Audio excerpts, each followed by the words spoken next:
ডিপিএলটা শুরু হবে। ডিপিএল নিয়ে এর আগেও তো আমরা দেখেছি যে ক্লাবগুলো অনেক আন্দোলন করছে, দফায় দফায় বিসিবিতে যাচ্ছে। আমিনুল ইসলাম বুলবুল দায়িত্ব পাওয়ার পরে বেশ কয়েক দফায় তারা বিসিবিতে গেছে, কিন্তু আসলে ডিপিএল নিয়ে কোনো নিশ্চয়তা ছিল না, যেটা তামিম ইকবাল আসার পরেই আসলে ডিপিএল এই মাসের মধ্যেই শুরু হওয়ার কথা আছে। এইটা আসলে বড় একটা ম্যাসিভ একটা চেঞ্জ করবে কিনা ঘরোয়া ক্রিকেটটাকে?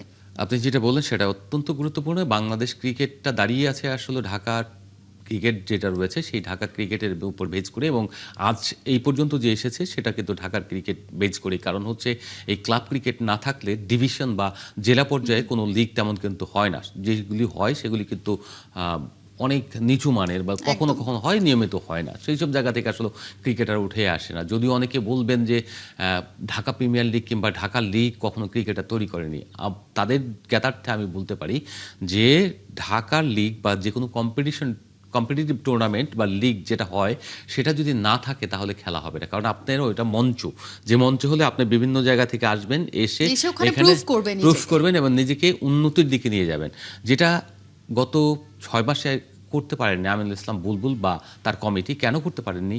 আমরা একটা কথা সবসময় দেখে এসেছি বা শুনে এসেছি, সেটা হচ্ছে ইগো এবং জুতা বাইরে রেখে আসুন। ইগো এবং জুতা যদি বাইরে রেখে যেতেন বুলবুল সাহেব, তাহলে কিন্তু আজকে এই অবস্থা থাকতেন না। নির্বাচনের পরবর্তীতে তিনি কিছু উদ্যোগ নিতে পারতেন, যেটা হচ্ছে সরাসরি ইগোটা রেখে যদি তিনি ক্লাবগুলোর সঙ্গে মিশতেন এবং মোহামেডানের প্লেয়ার হিসেবে তিনি যদি সাবেক, যেহেতু মোহামেডানেই খেলতেন তিনি সবসময়, তো সেই সময় মোহামেডান ক্লাবে গিয়ে যদি বলতেন তোমরা যাই করো তোমাদের প্রেসিডেন্ট আমি, তোমাদের প্লেয়ার আমি, তো তোমরা আমার লিগটা খেলতে হবে, চলো আমরা কিভাবে করতে পারি লিগটা সমঝোতা করি, চলো। যদি সেই কাজটা করতেন, তিনি করেননি। তিনি ইগো দেখিয়েছেন এবং তিনি এটা ছোট কোনো ম্যাটারই নাই।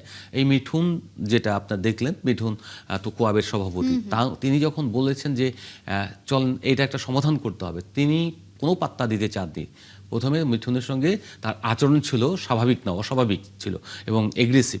সেই জায়গায় বলেছিলেন মিঠুন যখন একটু ঠান্ডা প্রকৃতির, এবং তিনি সেভাবে যখন বলেছে আপনিও প্রেসিডেন্ট আমিও প্রেসিডেন্ট, একটা জায়গার প্রেসিডেন্ট, আপনার বিসিবির প্রেসিডেন্ট কিন্তু আমি কোয়াবের প্রেসিডেন্ট, সো আপনাকে শুনতে হবে আমার কথা। তখন তিনি এই বিষয়গুলিও শুনতে এক প্রকার বাধ্য হয়েছে অনেক তর্কাতর্কির পরে।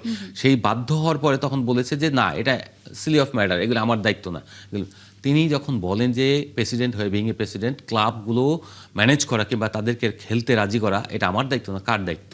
আপনি বিং এ অভিভাবক, সংসারটা টিকিয়ে রাখা এবং সংসারে ব্যালেন্স করা কিংবা শান্তি বজায় রাখা পুরো দায়িত্ব হলো অভিভাবকের। যদি সেটা না পারেন, ব্যর্থ অভিভাবক।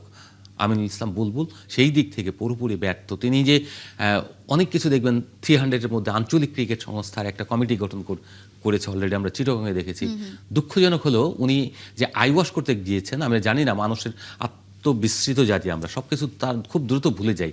এটা কিন্তু আগের যে বোর্ড ছিল, আগের বোর্ড বলতে আমরা বলছি যে নাজমুল হাসান পাপনের বোর্ড, ওই সময় কিন্তু একটা গঠনতন্ত্র তৈরি হয়েছে, আঞ্চলিক ক্রিকেট সংস্থা প্রত্যেকটা গঠন করা হয়েছিল এবং সেখানে প্রত্যেকটা জায়গায় একটা কমিটি ছিল। সেই কমিটি আপনার রান করা শুরু করে দিয়েছিল, কাজ করা কিছু।